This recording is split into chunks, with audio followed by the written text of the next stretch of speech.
Welcome to this class of Discrete Mathematics for BSc third year students. I am Dr. Priya Solomon, Associate Professor in Department of Mathematics at Government Mira Girls College, Udaipur. आज का topic of discussion रहेगा paths and circuits. इस topic पे discussion का ये हमारा second part है। आज के लेक्चर में हम हैमिल्टोनियन पाथ्स डिस्कस करेंगे।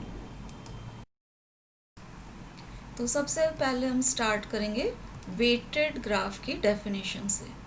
तो ग्राफ वेटेड ग्राफ कहलाएगा अगर उसकी हर एज ई के साथ आप एक रियल नंबर एसोसिएट कर सकें, जिसको हम इस सिंबल डब्ल्यू ई से डिनोट करते हैं। W E represents weight associated with the edge E.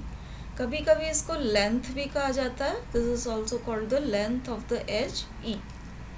Weights का कंसेप्ट इम्पॉर्टेंट इसलिए हो जाता है क्योंकि अभी तक जो आप फिज़िक्स में ग्राफ्स देखते आ रहे हैं, जैसे वर्टेक्स ए से वर्टेक्स बी की लेंथ 1 है तो उसको आप मान लीजिए 1 सेंटीमीटर से डिनोट कर रहे हैं। बी से सी तक की लेंथ को आप 2 सेंटीमीटर से डिनोट कर रहे हैं। इस तरीके से आप छोटे पैमाने पर तो ग्राफ बना सकते हैं, लेकिन जैसे अगर आप नेटवर्क ऑफ रोड्स रिप्रेजेंट कर रहे हैं तो दो सिटीज़ के बीच की दूरी कुछ किलोमीटर से लेके हज़ारों किलोमीटर तक वेरी कर सकती है। जैसे ए एंड बी के बीच की लेंथ 5 किलोमीटर है, मान लीजिए बी एंड सी के बीच की लेंथ 5000 किलोमीटर है, तो उसको सेम स्केल लेते हुए ग्राफ पे रिप्रेजेंट करना बहुत मुश्किल हो जाता है। इस वजह से वेट्स का यूज़ किया जाता है। तो ए एंड बी एंड सी आप ग्राफ में मार्क कर लीजिए। ए एंड बी के बीच की दूरी अगर 5 किलोमीटर्स है तो उसको हम वेट उसका हम ले लेते हैं, मान लीजिए 5। एंड बी एंड सी के बीच की दूरी अगर 5000 किलोमीटर्स है तो उस वेट को आप 5000 से रिप्रेजेंट कर दीजिए। तो अगर ए एंड बी एंड सी के बीच की दूरी आप ग्राफ में ड्रॉ करते हैं, आप एजेस जो हैं सेम लेंथ के ले सकते हैं, वेट्स आप अलग अलग ले लीजिए, तो ये रिप्रेजेंट करेगा कि इनकी लेंथ्स अलग अलग हैं। इस मेथड से हमारा ग्राफ ड्रॉ करना बहुत इजी हो जाता है।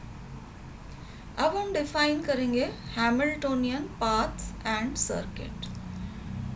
तो closed walk which includes each vertex once and only once in a graph, this is called a Hamiltonian cycle. अब हैमिल्टोनियन ग्राफ किसे कहते हैं? ऐसा ग्राफ जिसमें हैमिल्टोनियन साइकिल मौजूद हो, that will be called a Hamiltonian graph. मतलब Hamiltonian graph will be a graph in which we have a Hamiltonian cycle. मतलब ऐसी साइकिल जिसमें each vertex of the graph comes once and only once.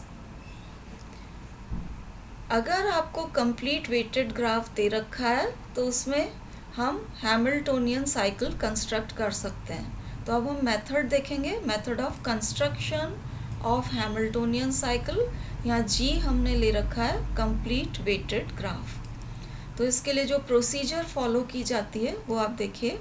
आप किसी भी vertex से start कर सकते हैं, क्योंकि हैमिल्टोनियन साइकिल में हर वर्टेक्स को आपको एक और सिर्फ एक बार लेना है। तो आप स्टार्ट करिए फ्रॉम एनी वर्टेक्स V1, और V1 से आप देखिए जो मिनिमम वेटेड एज है उसके अलोंग आप ट्रैवल करिए। तो traverse the minimum weighted edge to come to the next vertex. तो जो नेक्स्ट वर्टेक्स है उसको मान लीजिए हम V2 ले लेते हैं। अब नेक्स्ट स्टेप में आपका स्टार्टिंग पॉइंट हो जाएगा V2। तो अब आप V2 से स्टार्ट करिए और V2 से आप देखिए मिनिमम वेटेड एज कौन सी है। तो traverse the minimum weighted edge that joins V2। तो V2 से जो मिनिमम वेटेड एज है वो आपको अगली वर्टेक्स V3 पर ले जाएगी। तो you come to the next vertex जिसको हम V3 से रिप्रेजेंट कर रहे हैं। तो इस तरह से आप कंटिन्यू करते रहिए। अगली स्टेप के लिए स्टार्टिंग पॉइंट आपका V3 हो जाएगा। V3 से आप देखिए मिनिमम वेटेड एज कौन सी है और उसके थ्रू चलते हुए आप अगली वर्टेक्स पे चले जाइए। ये प्रोसेस आपको कंटिन्यू करनी है till the last vertex Vn is reached, क्योंकि हैमिल्टोनियन पाथ में हमें हर वर्टेक्स पे जाना है और सिर्फ एक ही बार जाना है। तो जब आप लास्ट वर्टेक्स Vn पे आ गए, उसके बाद आप लास्ट वर्टेक्स को फर्स्ट वर्टेक्स से ज्वाइन कर दीजिए, तो आपको हैमिल्टोनियन साइकिल मिल जाएगी। तो Hamiltonian cycle will be obtained by joining the last vertex to the starting vertex. तो इस प्रोसेस को फॉलो करते हुए हम कंप्लीट वेटेड ग्राफ में हैमिल्टोनियन साइकिल निकाल सकते हैं। अभी जो हमने हैमिल्टोनियन साइकिल कंस्ट्रक्ट करने का प्रोसीजर देखा, अब उसको एक्चुअली ग्राफ्स में कैसे अप्लाई करते हैं ये आप देखिए। तो यहाँ आपको फिगर में ये ग्राफ दे रखा है। This is a complete weighted graph, हर एज पे वेट्स मेंशन्ड हैं। इसके लिए आपको हैमिल्टोनियन साइकिल कंस्ट्रक्ट करनी है। तो जैसा आपको बताया था, हम किसी भी वर्टेक्स से स्टार्ट कर सकते हैं। तो हम स्टार्ट करेंगे यहाँ वर्टेक्स ए से। अब वर्टेक्स ए पे आप देखिए, जो एजेस आके मिल रही हैं उनमें मिनिमम वेटेड एज कौन सी है ये आपको देखना है। तो जो एजेस मिल रही हैं उसमें वेट 7, 14, 12 एंड 10 है। तो मिनिमम वेटेड एज आपकी ये हो गई जो आपको ए से डी पर ले जाएगी। तो सबसे पहले हम इस एज को लेंगे। ये मिनिमम वेटेड एज आपको पॉइंट ए से डी पर ले गई। अब नेक्स्ट स्टेप के लिए हमारा स्टार्टिंग पॉइंट हो जाएगा डी। अब डी पर आप देखिए कौन कौन सी एजेस आके मिल रही हैं। ये 7 वेट वाली एज तो हम ऑलरेडी ले चुके हैं, तो इससे नहीं देखना है आपको। बाकी की एजेस आप देखिए, एक का वेट 13 है, दूसरी का 6 है और तीसरी का 11 है। तो मिनिमम वेटेड एज ये हो गई आपकी, जो आपको डी से सी पर ले जाएगी। तो नेक्स्ट एज आपको लेनी है डी से सी तक, आपको जो एज ले जा रही है इसका वेट है 6 and starting point next step के लिए हो जाएगा सी। अब सी पर आप देखिए जो एजेस आके मिल रही हैं, ये 6 वेट वाली एज आप ऑलरेडी ले चुके हैं। इसके अलावा एजेस देखिए तो इनके वेट्स हैं 6, 9 एंड 12। मिनिमम वेट 8 है, तो ये एज हम लेंगे जो आपको सी से ई तक ले जाएगी। तो नेक्स्ट एज आप ले लीजिए, सी से ई तक ले जा रही है, इसका वेट 8 है एंड अब आपका स्टार्टिंग पॉइंट हो जाएगा ई। तो अब ई पॉइंट से आप स्टार्ट करिए एंड इसी तरीके से मिनिमम वेटेड एज आप देखिए। तो मिनिमम वेटेड एज ये है 5 वेट वाली, जो आपको बी तक ले जा रही है। तो नेक्स्ट स्टेप में ई से स्टार्ट करते हुए आप बी पॉइंट तक जाएंगे। अब आप देखिए सारी वर्टिसेस आ गई हैं। अब सारी vertices A B C D, यहाँ ए बी सी, ये आपकी वर्टेक्स डी एंड ई आ चुकी हैं। तो अब हैमिल्टोनियन साइकिल कंप्लीट करने के लिए आपको लास्ट वर्टेक्स को फर्स्ट वर्टेक्स से ज्वाइन करने वाली एज लेनी पड़ेगी। तो ये आपने बी को ए से ज्वाइन करने वाली 14 लेंथ वाली एज ले ली। तो ये आपको मिल गया आपका required Hamiltonian cycle. Hamiltonian cycle निकालने पे बेस्ड है हमारी next type of problem, that is called the travelling salesman problem. Salesman जैसा आप जानते हैं, उनको कई सारी सिटीज़ अलॉटेड होती हैं जहां उनको ट्रैवल करके अपने प्रोडक्ट्स बेचने होते हैं। तो ट्रैवलिंग सेल्समैन प्रॉब्लम में हम कोशिश करते हैं कि अगर सेल्समैन को n सिटीज़ का टूर करना है तो वो हर सिटी को एग्जैक्टली एक बार ट्रैवल करे और अपने द्वारा ट्रैवल किए टोटल डिस्टेंस को मिनिमाइज करे। तो travelling salesman problem will involve minimising the total distance travelled by a salesman who wants to make a tour of n cities, visiting each city exactly once before returning home। जहाँ से शुरू कर रहा है वहीं पर उसे वापस आना है, इसलिए this will involve finding a Hamiltonian cycle. अब जो हमने प्रोसेस देखा था हैमिल्टोनियन साइकिल निकालने का, वो हमने देखा था for a complete weighted graph. यहाँ जब हम n सिटीज़ कंसिडर कर रहे हैं तो हर सिटी को आप एज अ वर्टेक्स ट्रीट कर सकते हैं, लेकिन हर सिटी से दूसरे सिटी पर जाने के लिए पाथ अवेलेबल हो, मतलब रोड अवेलेबल हो या नहीं, ये डेफिनेट नहीं है। हो सकता है किसी दो सिटीज़ के बीच में रोड्स अवेलेबल नहीं हो। तो अगर रोड्स अवेलेबल नहीं है तो आपके पास कंप्लीट ग्राफ नहीं बनेगा। ऐसे केसेस में हम क्या करेंगे, ग्राफ को हम कंप्लीट बनाएंगे by assigning large weights to the edges और roads that do not exist.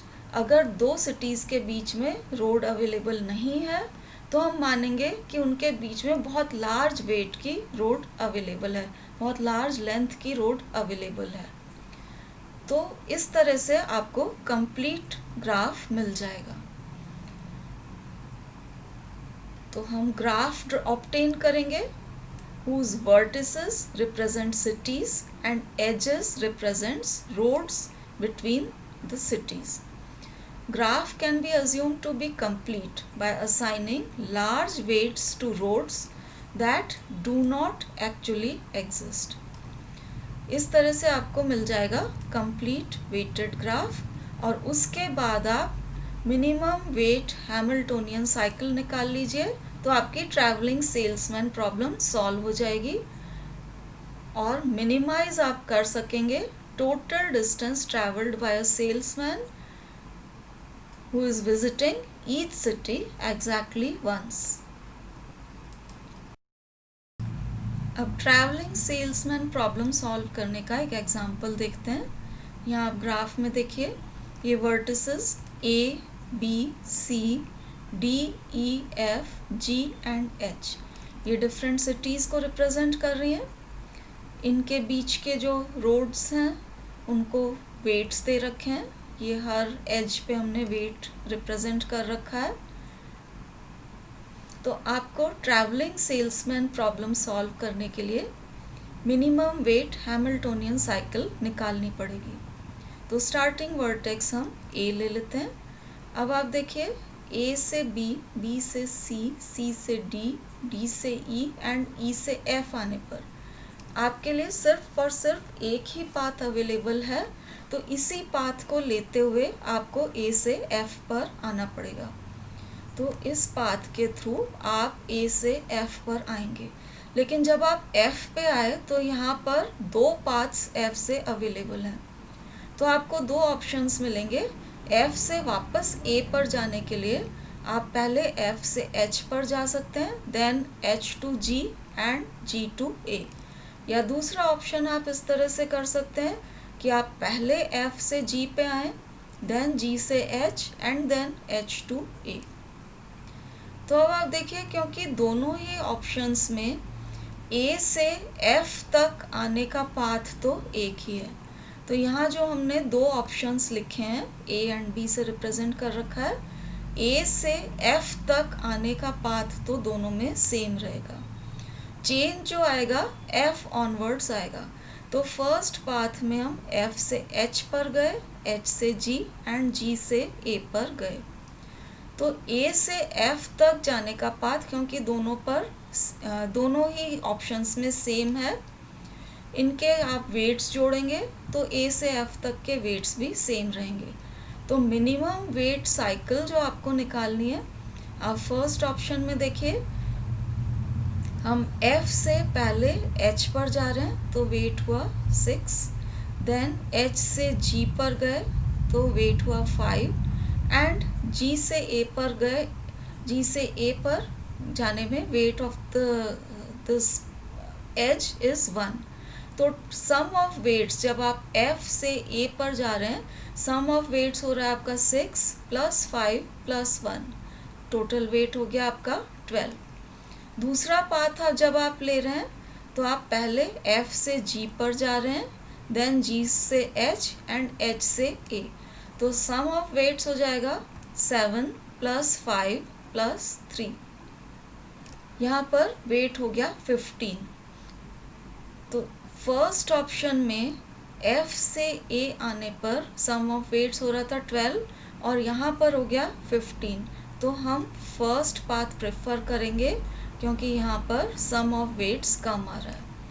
और टोटल वेट अगर आप निकालते हैं तो फर्स्ट पाथ का वेट 22 है and sum of weights of path second that is path B this is 25, इसलिए हम प्रेफर करेंगे पाथ ए। तो ट्रैवलिंग सेल्स पर्सन जो भी है he should travel by this path A. And this completes our discussion on paths and circuits as well as Hamiltonian paths. Thank you for watching.